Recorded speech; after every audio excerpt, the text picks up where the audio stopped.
Hello again. This is the first video in what will probably be quite a long series, and we're going to take a look at the television drama produced by HBO in alliance with the BBC, Rome. Now, there have been a few suggestions, people have been asking for this for a while, and it's been one of those things I've always wanted to do, but because it's two series with a dozen or so episodes in each, it's quite a big topic. And the best way to approach it is, I think, episode by episode. So today we're going to look at the first episode of Series 1, The Stolen Eagle, but more generally we'll just say a little bit about the series, the background, the concepts, the sort of the good and the bad, the history and the story aspect that I've tried to do in these other videos about films and drama and the like. And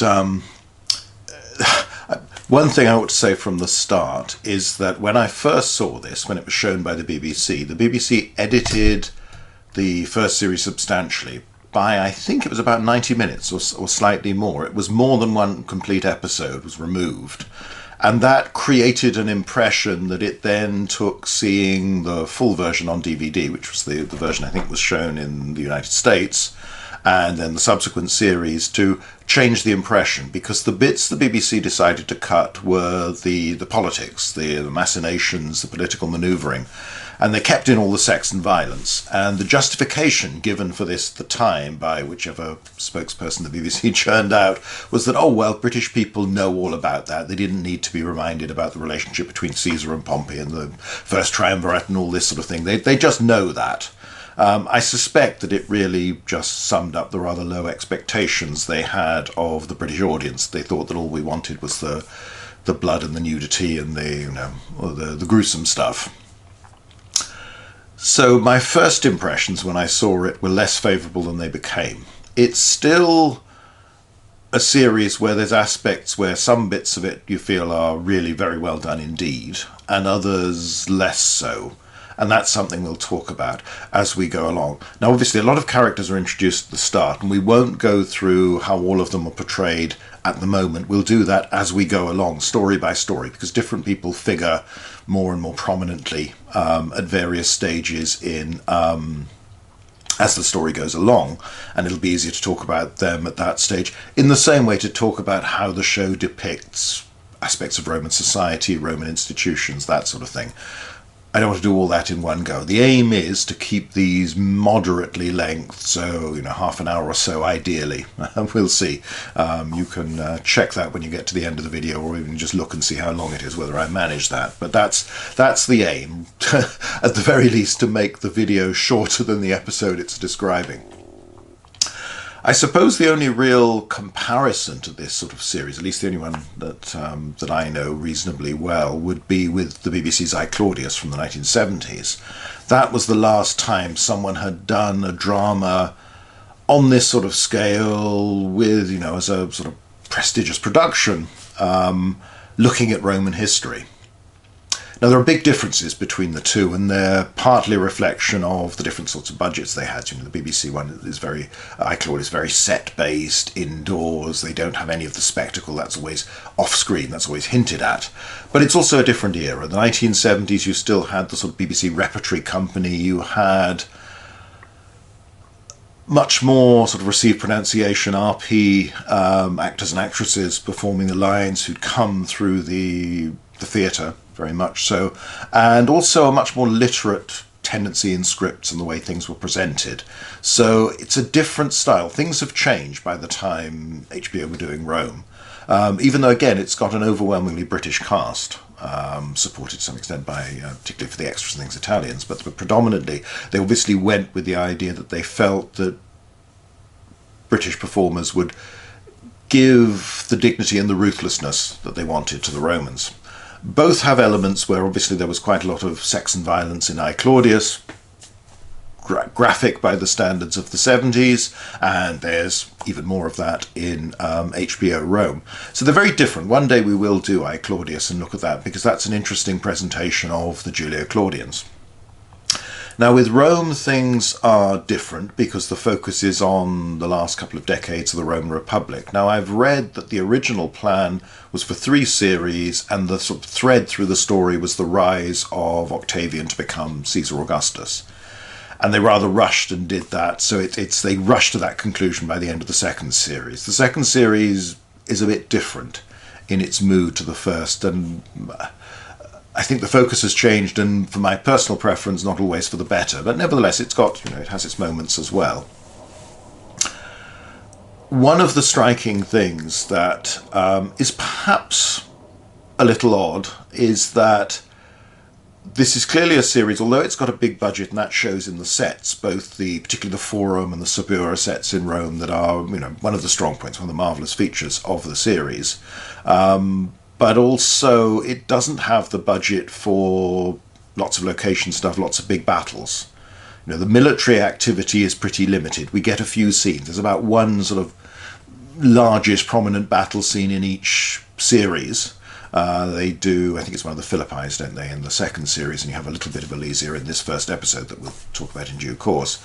But they clearly don't have the budget for lots of extras, lots of armies, and that's a little odd given that the period they've chosen is one where they rush very quickly towards the civil war between Caesar and Pompey and his allies from the Senate, and then you'll subsequently have the Second Triumvirate and all those conflicts, Brutus and Cassius, coming down to ultimately Actium and the war between the young Caesar, Octavian, call him what he will, and Mark Antony.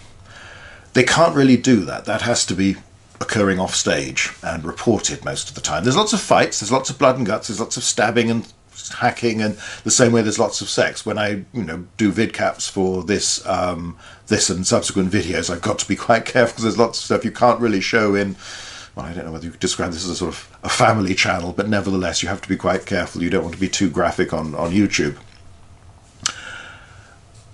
So they're choosing to do a period where at least one aspect of it is not something they were really prepared to do. And that's a bold choice in many ways, that doesn't always work quite as they intended.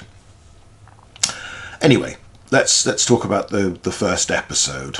And it begins with 52 BC. Chronologically, they're slightly a bit fuzzy because everybody keeps talking about Caesar having been in Gaul for 8 years during this episode, when in 52 it's book 7 of the Gallic Wars, that it's the 7th year. However you look at it, you can't get 8 out of that anywhere in the way it works. But that's it's a minor thing. It slightly bugged me, but not a big deal. It's just a peculiarity, and it's probably one of those things I can quite understand when you're writing.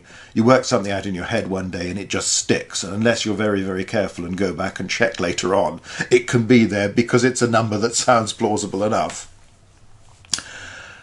They want a setup. There's an awful lot of setting up to do. There are lots of characters introduced. The idea is the tension between Caesar and Pompey, who've been friends. They've been united by the marriage of Pompey to Caesar's daughter Julia, and they've been allies. Crassus doesn't get a mention.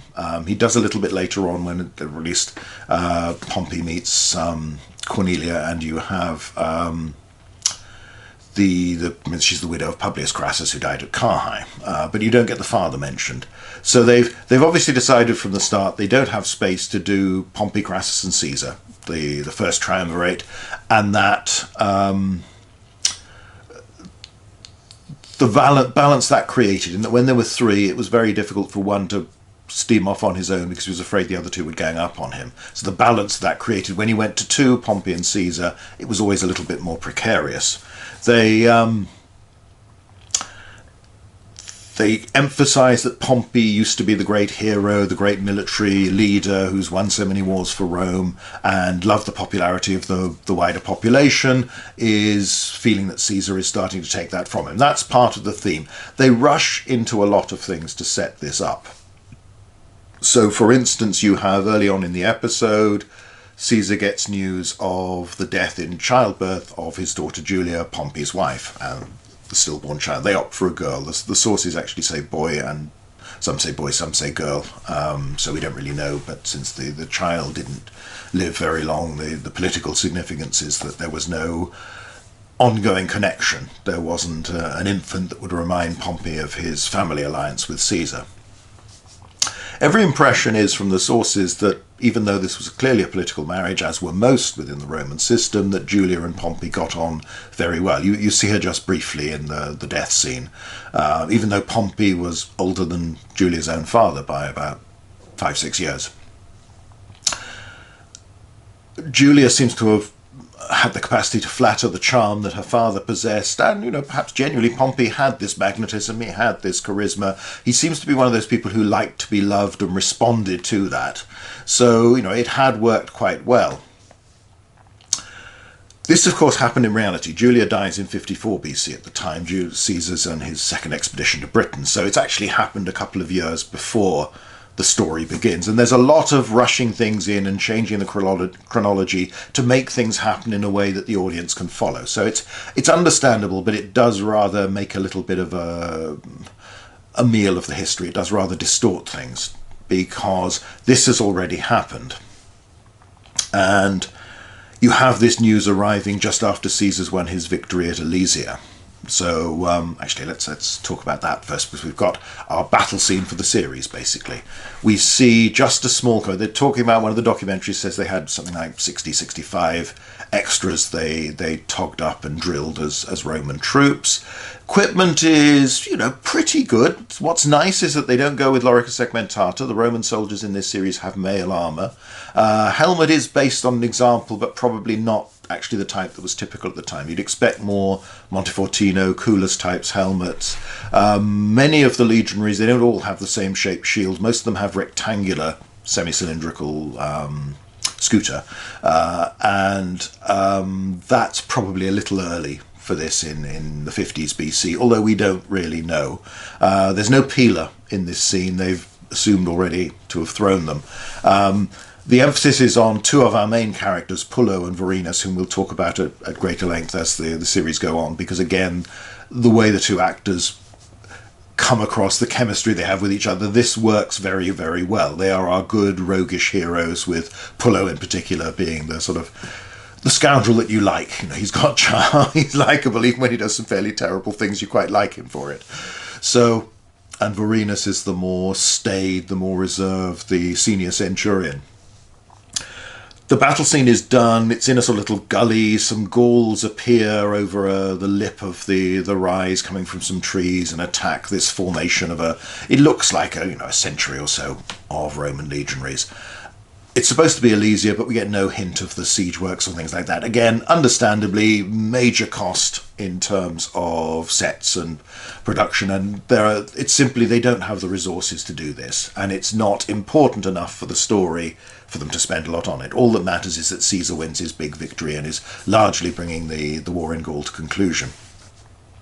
One of the oddities of the fight scene is that you have Vorenus as a centurion in command. He's got this nice transverse crest, has a whistle which he blows, and after, I think it's less than a minute of fighting, the front rank turns, covered by their shields, and withdraws through the files, between the files, back to the rear of the formation, and the second rank takes their place and takes over, and the fresh men are supposed to be fighting. It's even talked about in one of the documentaries on the disc set, and the how this is supposed to have kept the Romans fresh and allows them to fight off greater numbers.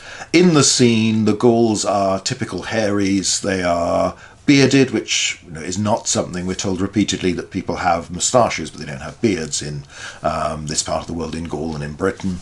But it's very hard for anyone in the getting modern extras to do that. We just end up with bearded, long-haired guys who charge around. A lot of them have got axes. One of them does the crazy leap up onto the shields of the Romans and gets killed by Pullo, unsurprisingly. They're wild. There's no discipline. This is barbarians fighting against an ordered, tactically sophisticated, well-drilled, tightly controlled Roman force, at least up to a point. So it's very stylized. It's a little cameo of a battle that isn't really meant to tell you much about other than the vaguest sense of what these Caesar and his legions have been doing. There is not a shred of ancient evidence for this idea of one rank retreating to be replaced by the second rank, to be in turn replaced by the third rank, and so on, so that everybody fights freshly. The idea was knocked around earlier in the 20th century by various scholars. You get it, for instance, in Fuller's book on Caesar's army. I think originally it was by a German scholar that suggested it. There is no ancient evidence at all. It was one of those, oh, this is logical. How do the Romans defeat much greater numbers? Practical terms, you have to wonder, even though they try and make it work in this, always what are the Gauls supposed to be doing while you're retreating? And the other thing is the Roman formation is quite deep. We can talk about this on another time. We'll look at Roman infantry tactics in a separate video just on the Roman army at some point. We don't have very good information for standard formations, but what little we have suggests that there seems to have been a drill system based on multiples of 3. So you either have a formation 3 ranks deep or 6 ranks deep. I suppose this would fit into the 6 ranks deep.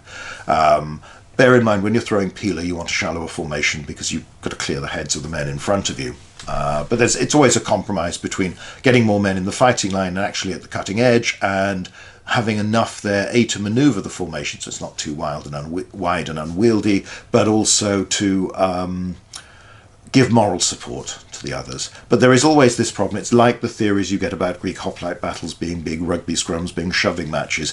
Scholars try to understand what men in the 2nd, 3rd, 4th and 5th and so on ranks were doing. And they can't seem to cope with the idea that actually they're there to make sure that everybody fights. And there is in fact this theme repeated in several Greek manuals that you put your best men in the front rank and the rear rank because it stops everybody else from running away. So anyway, it's a battle scene that does what it needs to do for the story. It presents the Roman legions as very efficient, very disciplined, very skillful, and then it allows the character development between Pullo and Vorenus, because Pullo gets excited, and when he's drawn into the front rank, he doesn't stop there. He charges off and starts killing Gauls on his own. Vorenus calls him back a couple of times, and then the whole formation rather dissolves. They have to go forward to rescue this one man.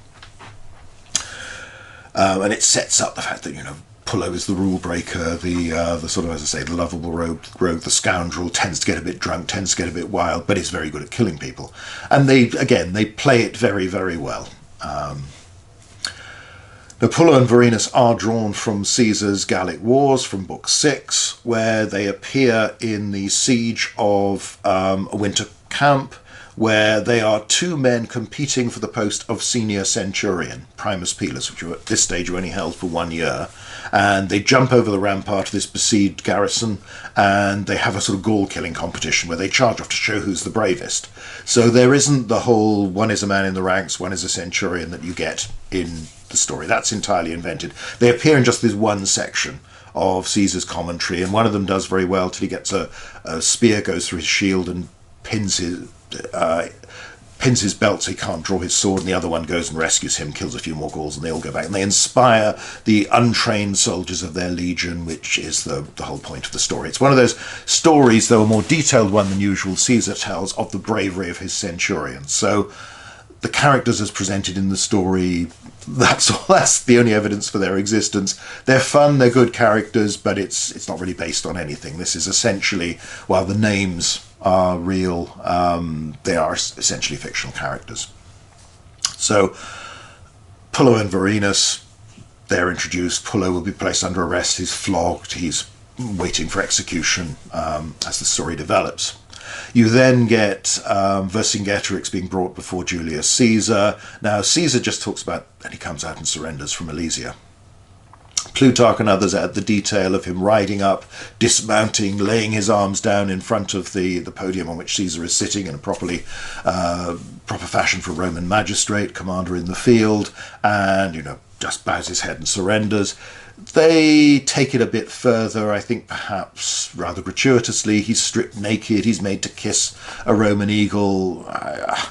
I didn't really see the point of that, other than there's an emphasis on, I suppose, showing, well, the Romans are, and Caesar, they're conquerors, they're imperialists, they're fairly nasty people, even if we quite like them because many of the actors playing them are, they have charm, we like their characters, we get to invest in them, and nobody is very nice in this story, so it isn't about goodies and baddies. It's months after this, Caesar gets news of Julia's death. You start to see events in Rome. You glimpse some members of the Senate. Apart from Pompey, you have Cato. Now, Plutarch says that he sometimes wandered around without a tunic under his toga. It's a nice touch that he does that all the time in the series to mark him out. And he's sometimes barefoot as well, dressing like a Stoic philosopher. Actor seems a little bit old for the real Cato, but again, I can see the image they're going for. You see Metellus Scipio Nasica as well crops up. Cicero makes an appearance. There's debate in the Senate.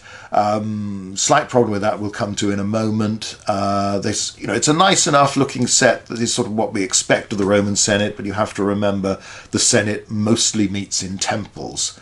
And in particular, they meet in temples in the years covered by the story because the Senate House has been burnt down earlier on in 53-52 during the disruption surrounding the election, or the attempt to hold the elections in the autumn of 53. And the gang violence between Clodius and Milo. We don't get mention of any of that sort of thing. And I presume for the convenience of, we want the audience to know this is the Senate, this audience is going to assume the Senate always meets in the same place. You have a sort of Senate House set, that it's never expressly named as that. Although I think it is later on, actually, when you get to the dictatorship and the assassination and that sort of thing. So there's an element where they've changed things to make it simpler, and okay, I understand. More widely, I do think there was a missed opportunity with the series, and maybe it's because they wanted to focus on Octavian Augustus, so they need to get him in as soon as possible. But if they'd gone just a few years earlier, you'd still have Crassus, you'd also get Clodius and Milo. Gang violence and mob-related activities within the city is something that's a big theme in the series. That's all been happening for real, and it's politically motivated, but it's by characters who are perhaps a little bit less well known these days, so they don't do it. But it's slightly strange because they've clearly got the budget and the aptitude to write that sort of stuff well, but instead they want to look at something else in the Civil War which develops, which they don't do quite so well. Anyway, I can understand why, and there are reasonable and sensible reasons why they've gone that way and made those choices. It's just the historian in me would think, oh, that'd be quite interesting, I'd like to see that. And as I say, I think the relationship between Crassus, Pompey and Caesar is an interesting one. There are lots of bits where they bend the rules. You have Mark Antony there with Caesar. Well, he was there for the 52 campaign, but as quaestor, but he hadn't been. Again, the elections were delayed, so he wasn't there for much of the time in Gaul. This idea that he's been there campaigning with Caesar ever since he's come back from Syria is unlikely. There's probably not that close a relationship between Caesar and Mark Antony. And in fact, the sort of the element where Brutus meets Caesar and, so why do you keep that man around? At this stage, Mark Antony wasn't particularly tied to Julius Caesar. That develops as time goes on. The idea of Brutus visiting as a tourist, he's gone to see his cousin in Marseille, in Massilia, and pops in on Caesar on the way back. That's not how the Senate worked. But then you also have Brutus saying, later on, I've got no interest in politics, it's so boring. Servilia's son is a political animal from the moment he can walk, pretty much. So they've tried to create a sort of slightly different character. It's a distortion of the reality. And I think Brutus, he develops in some ways, and it's quite interesting what they do, but it's not necessarily a reflection of the real man, who was a good deal more ambitious and ruthless than the one they portray. And the idea is, you cannot as a senator travel abroad unless you're on official business of the state. You can't just wander around. You need permission to do it, and usually that's only granted when you're sent out as an ambassador, as a member of a board of so many officials, this sort of thing. So the same way of that, and it's the later story when they have Octavian being sent off to present a horse to Julius Caesar, his great uncle. It doesn't make a lot of sense in the Roman context. I can see why they're doing it from the point of view of the story and to bring all your characters in and to start to have this, but it's stretching plausibility in a big way. Again, depends on how you're looking at the series whether that matters at all or not, and for plenty of people it doesn't matter a jot, so fine. Just from the point of view of these sorts of videos, it's worth mentioning this sort of thing. You have this subplot where Caesar's eagle is stolen. Now, each legion had its eagle, but a commander did not have an eagle standard. He probably had a vexillum standard that would mark his position in battle, but not an eagle. And while there is talk in Catiline's rebellion in 63 BC, he has a silver eagle that had belonged to Marius that he uses to rally his ragtag army when they're defeated by forces sent against him by the Senate. I suppose there's a similarity there. It's I suppose, the MacGuffin principle, really. They create a subplot. This eagle is stolen by a representative of Pompey. It's intended to humiliate Julius Caesar, but actually Caesar has sort of set the whole thing up, wants it to happen because he's trying to provoke Pompey into attacking him. They are rushing things very, very quickly at this stage. This is 52 supposed to be, and they're trying to rush on to the Civil War that doesn't begin until January 49. And there's a lot that goes on in between that. Big deal back in Rome is, of course, because of all these disturbances with Clodius and Milo, no consuls were elected for 52. There's major rioting that keeps disrupting attempts to hold elections. Eventually, Pompey is given emergency powers by the Senate and gets made sole consul, although very quickly holds an election to get a colleague, and restores order by bringing foreign bodies of troops into Rome itself. And there are prosecutions, people like Milo go into exile and all this sort of thing. So there's actually a lot more going on at Rome in 52 than the series allows. And, people are getting quite worried about the power of Pompey at this time, but also worried about, well, what will happen if nobody takes charge, if we still have all this chaos.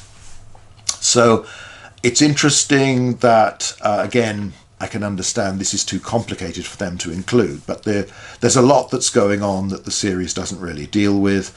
You have the eagle stolen. Caesar tells Antony to sort it out. Antony gets Varenus, who gets Pullo, to go with him to sort it out. They do, again, this is showing how casually brutal the Romans can be. Antony and Varenus agree that you should just take some hostages and crucify them until someone tells you where it's gone. Roman intelligence gathering was a little bit more subtle than that. Yes, they could use brute force, but brute force tends not to be very effective. So I think that's just, again, to emphasize to us how alien the Romans could be, how vicious, how cruel they could be. And that's a theme of the series in general that we'll come back to time and time again, a little bit more in this one that I suspect is, well, I'm probably not going to meet my half-hour target for this, but again, this is the first episode and a bit of an introduction, so if we go to 40 minutes or so, it's not quite so bad this time round, but at least I definitely want to finish this in less time than the 50 minutes of the episode itself. Excuse me. So, you have Pullo and Varenus go off on this mission. They get their horses stolen. You get some good exchanges. Again, the character development is very good, and the two of them play off each other so well that whilst a lot of their conversation is quite grim, it's funny. They come across as two sort of raucous squaddies rather well, and the contrast between the two, it works throughout both series very, very well. They run across this group of bandits, presumably they're supposed to be, and you don't see them slaughtering these half a dozen men, but they kill the last couple. They discover that Octavian has been ambushed and taken prisoner by this same group and is being held by them for purposes as yet unknown, although since Pompey's freedman, or I think he's supposed to be a freedman, he's got Pompey's name tattooed on his bare head, his sort of shaven head rather. So that's how they know who it is. So he's either a slave or a freedman. And that's when you realise that Pompey's behind this theft of the eagle. They find Octavian, they release him. They don't believe that he's Caesar's great nephew at the start, but, there's, again, some good exchanges. Pullo telling him when he's being ordered to release him to say please and this sort of thing.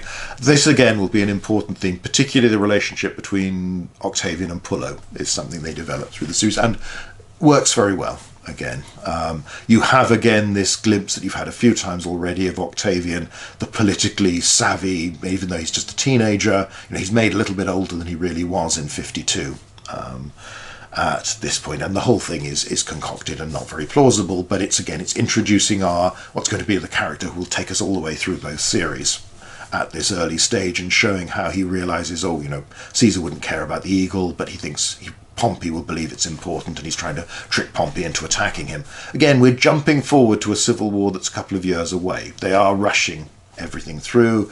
They go back to Caesar's camp. Quite a nice set. Not bad as a reasonable representation of a Roman base, but, not quite 100%, but good enough for a TV film set. Some effort has gone into presenting it. It looks dramatic and it looks big and impressive.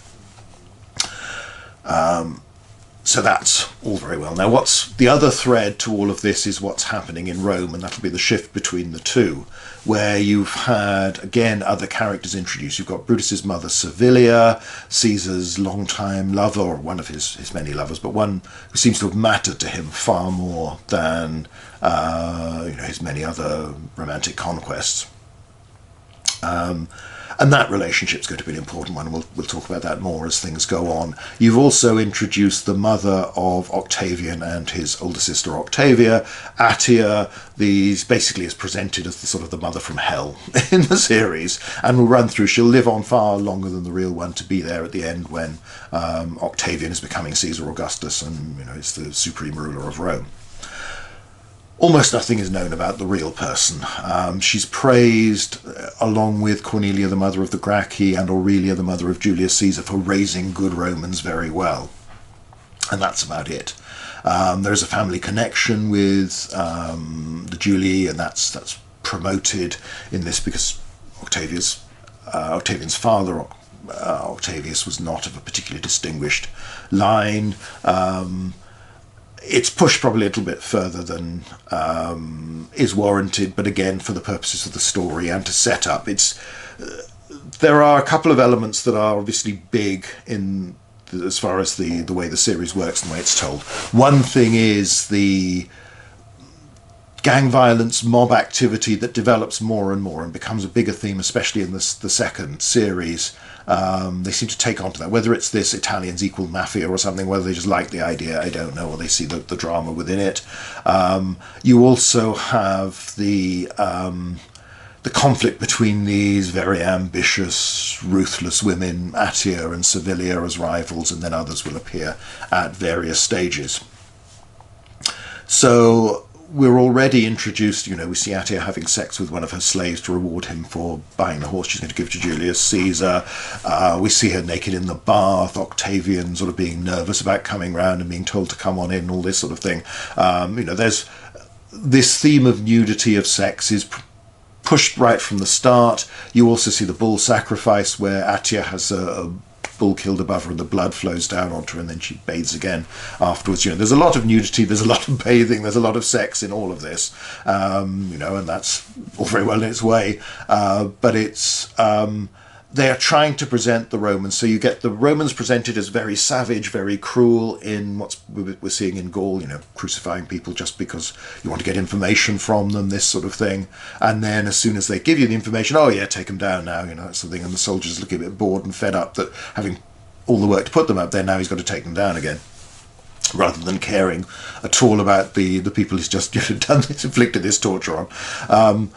You also have this element on the Romans as unrestrained, as there's sex everywhere, there's nudity, there's naked slaves, it's very much the Romans are presented as a very bawdy, violent lot of people, and that's obviously echoes of I Claudius, that were themes in that as well.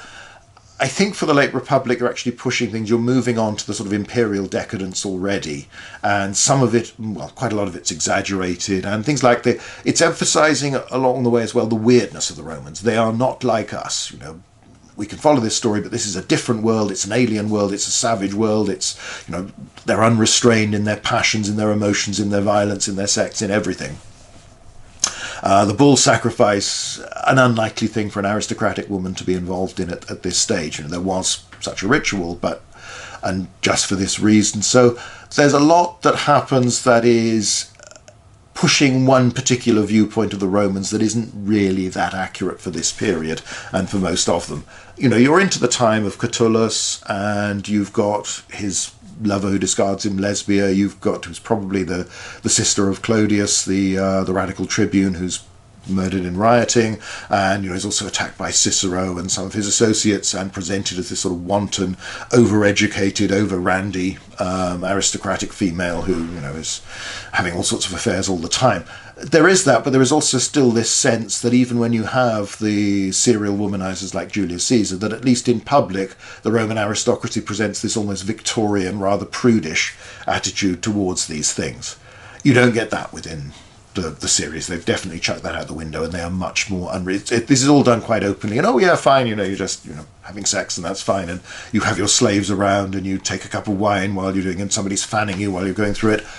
Maybe, but there's quite a lot of leaps to get to this conclusion. But that's the decadent, weird, alien mood they've gone for, to give us this sense of, yes, these are Romans, they're interesting, but they're not like us. This is not like a modern world. This is a strange, unrestrained, and therefore very, very dangerous place, to add to that mood in the story. To say it's you can sort of see it. You can see it from some points of view, looking at the evidence, but a lot of it is pushing things rather further than is probably plausible. We'll talk more about the various characters and their portrayals as we go on. The other big sort of theme within this is Pompey is now a widower, and Caesar wants to confirm his alliance with Pompey, which is a bit of a jump when you've got him setting up this eagle to be stolen so he can find a reason for Pompey to attack him, that he wants to recreate the marriage alliance. He asks Attia to see to it, find somebody from amongst the family. Attia decides on her daughter Octavia. Now, Octavia is married to this fictional Glabria or Glabrus, I can't remember. The name struck me as similar to one of the ones from the Spartacus film and novel, so I'm not quite sure whether that's where they got it from. That's not the case. She is made to divorce him and is offered to Pompey, a betrothal to Pompey. In fact, the real Octavia was married to a Claudius Marcellus, who will be consul in the following year. So, and it's her son Marcellus will be one of the favoured potential heirs of Augustus in the years to come. I think in one of the early episodes of I Claudius, you have the machinations of his death, where Livia is supposed to have poisoned him. But, this is a really big, yes, they're plebeians, but this is a really big family. Very important politically. There are brothers who will be consuls in consecutive years. So, in 51 and 50. So, this is a very successful marriage. You're not going to break this just on a whim, even to create an alliance with someone like Pompey. So although there is a story of Caesar going around considering sort of any female relation of his as a potential bride for Pompey, Pompey instead, and this is partly shown in the episode, marries the marries the daughter of Cornelius Scipio Nasica. Cornelia, the widow of Crassus's son, Publius Crassus, who died along with his father at the Battle of Carrhae. And she is represented as rather older than I think the real person was. She did have children with Crassus, but she'll also have children with Pompey. And she was considered to be young, elegant, beautiful, well-educated, musical, all of these things. There's a lot of praise for her in all the surviving sources. And of course, this is marriage to a big name in the Senate. Now, it's a man who doesn't like Caesar, but from Pompey's point of view, that doesn't necessarily mean that Pompey is trying to distance himself from Caesar. It's just that Pompey is thinking of what's good for Pompey. It's nice that they use the quote when he talks to Cato. He says, I don't fear Caesar. If he tries to start a war, all I have to do is stamp my foot and legions will spring up with the soil of Italy, or something like that quote, which is a real quote he's supposed to have made in the early stages of the Civil War, and was then repeated to him rather ironically when this didn't happen, when Caesar invaded and overran Italy so quickly. So that's quite nice. There are some interesting bits. They're adding it's building up. One of the things, and this is something we'll develop as time goes on, because they're rushing into the Civil War, people didn't think this was inevitable by any means in those years. And at this stage, Pompey is still an unknown quantity, who's been the man who's broken nearly all the rules of how you should have a career in public life up until this point, is not the traditionalist that you see as a natural ally of people like Cato and others within the Senate. Cicero says that even though he much admires and likes Pompey, that he never knows what Pompey's thinking. He's very hard to read. And, there's a later quote from Pompey in the build-up to civil war that somebody says, well, what if Caesar, won't obey the Senate? Then he just says, well, what if my son attacks me with a stick? They don't quite bring out the belief with Pompey that probably never really saw Caesar as an equal, because although he's only 6 years or so older, his career began much earlier. He's done far more than Caesar. Caesar's been catching up, but whereas Crassus was someone who was more of a natural rival, Caesar is the sort of the up-and-coming whippersnapper to some extent, and not someone you take entirely seriously. So there are complexities to the relationship. Anyway, I think that's a decent enough introduction. I'm not quite sure of my timing, but hopefully I've come in within less than 50 minutes. We'll talk a lot more about all of these things, because there's much more to explore with this series, but that gives us an idea of how it's starting. Oh, sorry, one last thing. The betrothal scene where Attia gets Octavia tarted up and heavily made up, excessively so. You almost feel, she looks odd and uncomfortable. I know that's the idea, but you do feel that if Attia is supposed to be as good in manipulating people as she's presented as being, that she'd actually have her daughter presented in a more flattering way to her good looks at this point, and betroths her to Pompey, and then invites Pompey to take his rights, as sort of, well, yes, you can't be married for a month or so, we've got to have the mourning period, but, you can have her now, and basically sort of has her there in whilst the mother watches and all this sort of thing. She strips first and all this. Again, this is pushing this whole aren't the Romans alien and weird and scary and, isn't Attio this monster? This is not based on any sort of evidence. I don't think there's anything that would suggest the Romans actually conduct themselves like this. It's very weird and deliberately so, but it gives you an idea of the tone of the series, which is a fictionalized look with a background in history, but this is not presenting history in a straight way or trying to be as accurate as possible. They're trying to make some aspects of the background and surrounding area accurate, but there's awful lot of liberties. There's an awful lot of changes. There's an awful lot where they've decided for whatever creative reasons, this is what we're going to do. This is the mood we want for our story. That's entirely their right to do it. It's just from the point of view of, as I say, a video like this, we note these things where that's what they've done, just in case people think, well, this is what it was really going on. Now, this is an exaggerated version, a distorted version, for the sake of a story that is the story they've decided to tell. So there we go. Let's finish for episode 1 with just a couple of rounding up thoughts. These are themes we'll come back to. Aspects of the production, like the sets in particular, so especially the Rome set, whether it's the Forum or the Subura and that sort of thing, they really are marvellous. They were something new, something different. They gave a squalid look to Rome. Remember, this is Rome before Octavian Augustus has come along, found it brick and left it marble. This is Rome that is not yet as spectacular as it will become within a generation or so. And the back streets of Rome were always crowded and rather insanitary and prone to fires and other disasters in any period of the city's history. So it was nice to have that, and the graffiti and everything else, and the gaudiness of it, the colour, the painted statues. Not sure about the giant foot and other bits of giant statues. I don't think anybody was quite commissioning things on that scale at this period. That's a little bit more thinking of what's going to happen under the Empire. So there are aspects of it where you look at some of the detail and you think, yeah, okay. But again, they're going for mood, and the mood they create is very effective. And aspects of it are very true to life. The cast is also very, very good. There are lots of people who play well against their main people that they're either with as allies or rivals and this sort of thing.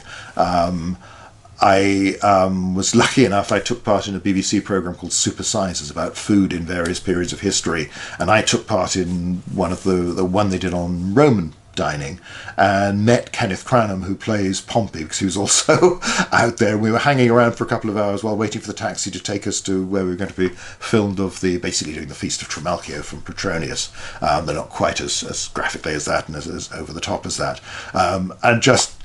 So I've had the honour of shaking the hand of Pompey Magnus, but also very interesting, and to talk to one of those people who has such a distinctive voice that even if you don't see him on screen, you hear the voice and you know who it is. And I think that was reflective of the quality of the cast all round. There are a few cases where the presentation of an individual doesn't quite meet with my imagining of how that person was based on the evidence. Doesn't mean that I'm right and that they're wrong, but I think everybody does what they do very, very well. And the cast is good and is memorable, and they work well. You get the impression that, if anything, they they're sometimes even better than the material they're given. Now, obviously, in the early episode like this, there's so many people who are just appearing for a brief scene or two. They don't really get a chance to establish themselves. They are simplifying things. They are changing things. They are altering things to pack in and to get the story going with the main theme, which is going to be the civil war that's going to follow, and dictatorship and all this sort of thing, and the various dynamics between different groups of characters. But on the whole, you feel this is a really good cast that does the job very, very well. At this stage, there are times where I feel the way the story is told, the way the script is written, is going in directions that I personally wouldn't choose to go. I think there's more interesting stuff you could do, but that doesn't mean I'm right. And I think at this stage, it's always hard to tell, because you really need an audience that has no background whatsoever, doesn't know who any of the characters are, and you want to ask them, if you've watched that, do you know who Pompey is, who Caesar is now within our story, and what everybody's doing and what's going on and what it's about? And that's the secret. If they've got that right, and they can do it to someone who's paid attention but doesn't have any background, then they've done their job well. So, as I say, I still have this problem that when I first saw it, this episode in particular was heavily hacked about, and the politics was so reduced that it seemed to be all just sex and violence and sort of gratuitous over the top. Weren't the Romans weird and cruel and a bit crazy? And it's taking me, I'm still gradually getting out of that, which wasn't fair to the actual script, which obviously presented things in a more balanced way. But there are elements where I think they've gone a little bit over the top in certain directions, where some of the truth is more interesting than the bits they've invented. But again, you can see why they're doing that. And it's their right. They're telling their story, not mine. So let's finish with that for episode 1. We'll do episode 2 in a few weeks' time, probably next month, and we'll keep on with that. We might intersperse the odd other film or series or television drama in between if I feel we're doing a little bit too much Rome. But I'll be watching it, a new episode every couple of weeks. So just to remind ourselves, it's years since I saw it, but it's a remarkable achievement. It's one of those things that revived interest in Rome, so that's all to the good for somebody like me, but also just for general interest in history. Some things it does marvellously. Some of the performances are terrific. Other things, at least at this stage in the story, don't necessarily work quite so much. Some of it is a little bit contrived when they're trying to force so many plot threads together and explain so many things that it ends up, the eagle subplot doesn't really make any sense to me. But I can see why they did it and why they chose to do it that way. But anyway, there we go. HBO's Rome. That's our first episode, and we'll resume this in a few weeks' time. Right. Bye for now.